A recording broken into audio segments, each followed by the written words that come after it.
The Macmillan Collection of Greek Myths, read by Kristin Atherton. Forward by Joseph Coelho. Myths, fairy tales, folklore. These are the stories that survive the end-level bosses of time. Stories that have been reinterpreted and retold from campfire to campfire, from book to play to screen. My earliest memory of a Greek myth is the film Jason and the Argonauts from the 1960s, which featured stop-frame animation of harpies and skeletons that lurched and crashed across the screen.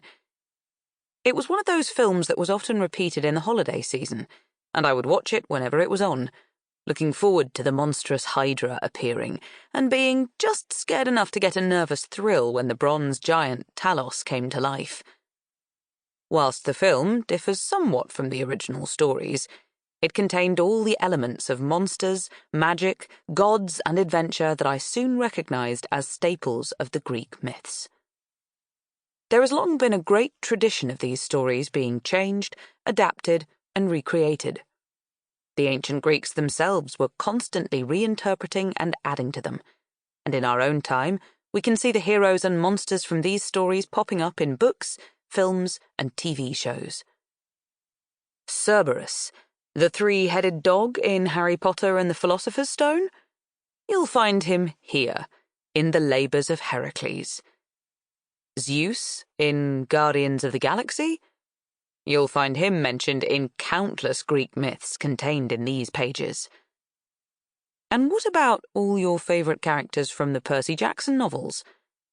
They started their lives here, in these myths. For some reason, us writers and artists can't leave the myths alone. Something about them makes us want to revisit them again and again, to make their characters our characters, to take their settings and repaint and remodel them. When writing my second poetry collection, Overheard in a Tower Block, I was thinking a lot about the myth of Prometheus, the titan who stole fire from the gods and gave it to mankind. For this indiscretion, Prometheus was chained to a mountain. I won't reveal the rest of his punishment, except to say it is truly horrible. You'll see. I started to think about how fire has led to innovation. How without it we would be unable to cook food, or smelt metal, or warm our homes. I started to wonder if Prometheus ever regretted giving us fire. Was he still there somewhere, chained to that mountain, looking down at the technology we use to fight wars and heat the planet, and wishing he had left that first flame safely locked away in the safety deposit boxes of the gods?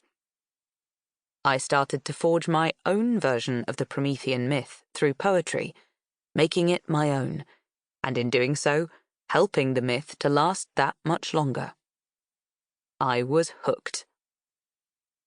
My young adult verse novel, The Girl Who Became a Tree, took the Greek myth of Daphne and interwove it with the tale of a teenager overcoming the grief caused by the death of her father, set in a deep, dark forest that can only be accessed through a library where a monster awaits her.